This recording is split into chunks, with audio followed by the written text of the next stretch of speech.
year 2009, out in the wilderness in Lapland. Exact location unknown, but about 15 kilometers east of Lake Vario. By the way, Lake Vario is a nice place. Go fishing there if you're ever in the area. I'm just coming back from fishing, carrying a good catch wrapped in newspapers in a separate bundle, which is slung over my shoulder on a stick, purely for Snufkin-related reasons. Walking, just a normal midday in summer Lapland. The sun is murderously bright, not a cloud in the sky. Everything looks a bit surreal with sharp shadows. Always a bit unnerving to walk in the forest at this time of day. Nights don't matter, but midday and afternoon feel unsettling, especially if it's cloudless. I end up on a small road, immediately check the map and realize I went a bit the wrong way. Still, I manage to pinpoint the road I think I'm on. Okay. The road winds in a way that doesn't match how it's marked on the map. More map checking. I can't find a road like this anywhere near Lake Vario. Well, what the Not too worried. I always get lost in Lapland, but always find my way in the end. I suspect the road was just left unmarked on the map. Lapland's maps aren't that detailed or well made. A reindeer herder or some other backwoods resident appears on the road, a worn rifle under his arm. He immediately raises it upon seeing me. Stop! I stop, thinking, what the fuck? Usually the local reindeer herders love to chat and exchange news, sometimes way too much. What's in the bundle? Fish, LOL, regards me. Let me see. I show the newspaper-wrapped fish. The reindeer herder lowers his gun. You got a gun on you? Huh? No? I mean, who carries a gun on a wilderness trip? Well, maybe someone, but it's not common in Finland. Come with me, you need to leave here. He leads me a couple of kilometers until we reach the road heading toward Vario. Go there, find Aslak, son of Jakob Reindeer some incomprehensible Sami name. He'll get you out of here. I start thinking, what the fuck? I ask why. The reindeer herder looks at me for a moment. He stays silent for a long while, then finally, you're not the only soul on that road you came from. If you see someone else on that road carrying a bundle like yours, pray that it's full. You don't want to know what's inside. Don't ask needlessly. If they ask you anything, or if they come near you, put your hands together and pray like hell. Close your eyes. It'll make what's coming easier. The whole time he looks so shocked and scared that it makes me twice as nervous. Well, okay. All right. I start walking with a nervousness I've rarely felt. The village is quite far. After a while, the fear gets too much and I start jogging. Eventually, I'm sprinting full speed toward Vario. The forest around me feels silent and unusually oppressive. The trees seem to lean over me as if the forest itself wants to swallow me whole.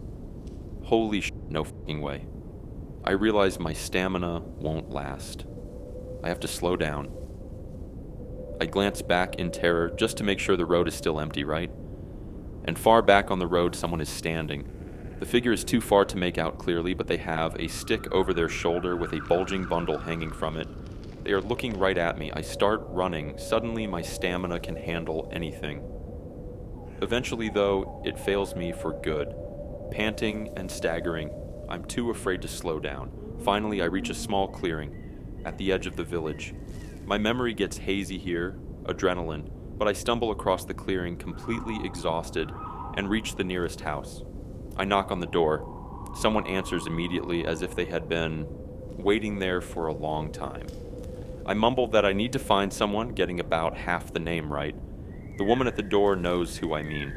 She glances out the window toward the edge of the forest.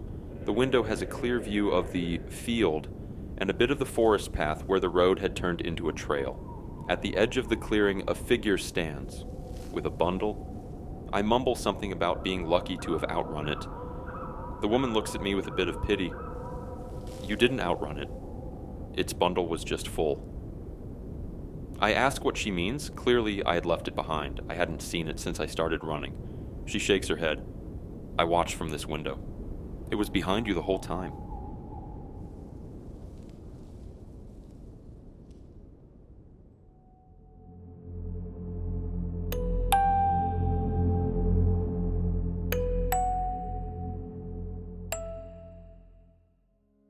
I have a few good stories related to the thread and previous threads, but a little background might be in order to help make sense of them. My maternal grandfather's family comes from deep in the arm of Lapland, where the family cabin and my grandfather's childhood home are also located. Both are as old as the pyramids of Giza, but still in good condition. Since my grandfather passed away, I haven't visited there because work keeps me busy and constantly moving from place to place. My grandfather's family also included some well-known and genuinely authentic shamanic men, but I don't know much about them. Even if I'd wanted to learn more, my grandfather never spoke about it. Matters of the spirit world were present in the family, and I'm sure my grandfather knew more than he let on. My grandfather's wife, my grandmother, occasionally had what are called a kind of premonition, where she sensed or knew something was going to happen before it actually did or before anyone had told her about it. One example of this happened when my father and mother were visiting my grandparents. While preparing food, my grandmother said to my father, "That child will grow up to be a fine man." The reason for my parents' visit was precisely to announce that my mother was pregnant with me. A similar event occurred before my father's brother passed away. My grandmother had never met him, and as far as I know, knew very little about him. Yet, while in the sauna with my mother, she suddenly said, "That poor man's steps won't carry him much longer." My mother was puzzled, thinking she was just rambling. But a week or two later, my father received a call informing him of his brother's passing. Now, after that brief background, onto the actual story. Both of my grandparents and my mother have passed away, so perhaps it's time for these good stories to be shared. About 10 years ago, I spent a summer at the family cabin with my grandfather, just the two of us, fishing, chatting, and sauna time. After a week, we decided to leave on the next day. In the morning, we woke up to a gloomy, foggy atmosphere. For inexperienced hikers, this weather could be fatal. My grandfather muttered that it didn't seem like we'd be leaving after all. I wondered why, but didn't ask. He looked nervous, as if he knew something. He just stared out the window and smirked angrily. A local reindeer herder pulled into the yard after hearing my grandfather was there, as my grandfather didn't visit that area often anymore. He reported that hikers had gone missing. He had heard from the police in the village. My grandfather's expression darkened even more. After some coffee and small talk, the herder left. Evening fell, and the atmosphere grew heavier. My grandfather became even more anxious. He muttered something and walked outside.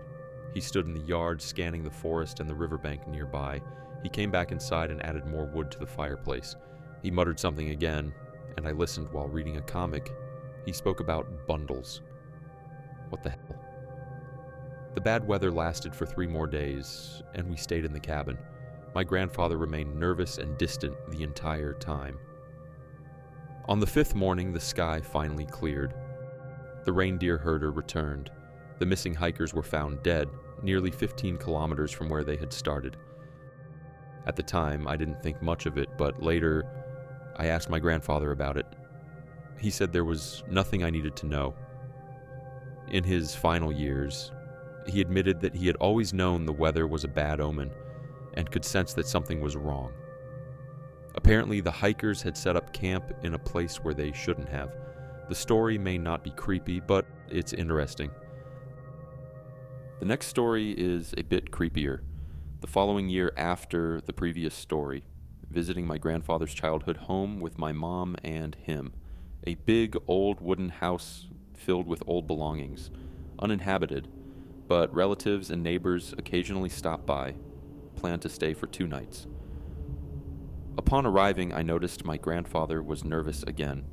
Normally a gentle and talkative man, he went quiet as soon as we arrived, though he usually talked nonstop. He scanned the surroundings and stood still by the front door. To the left of the house, there was a storage building and an old barn. To the right, a path led to the sauna and outhouse. "Bring the stuff inside." Relatives had been there a couple of weeks prior, so the house was in decent shape. Time to heat up the sauna. Go chop up some firewood. I found an old axe behind a pile of wood near the sauna. My grandfather told me not to touch it. He remained uneasy. He finally relaxed a little in the sauna. The house had no electricity.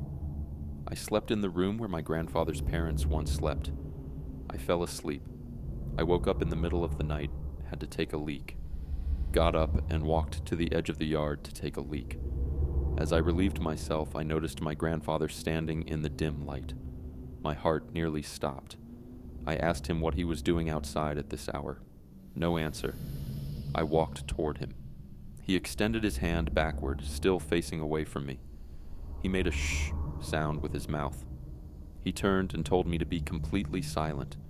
He kept staring about 300 meters away near a large rock. After a moment, he said it was the perfect time to go back inside. We half ran to the house, and he practically dragged me in, locking the door behind us. "Go to bed," he ordered. I obeyed. I didn't fall asleep, just kept thinking about what had happened. Suddenly, there was a loud banging at the front door. Another near heart attack. My mother woke up. She and I looked at my grandfather, who was peering through the window. He turned to us. He said it was a neighbor who had died about 80 years ago. The banging stopped. The car alarm blared. I was confused as hell. My grandfather said, "No, that was a warning."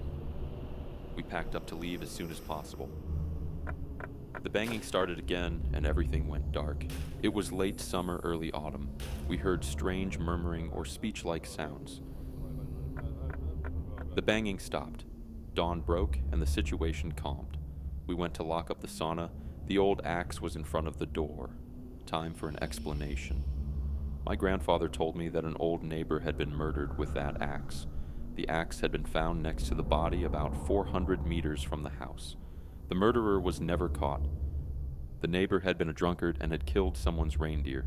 The reindeer's owner was never charged.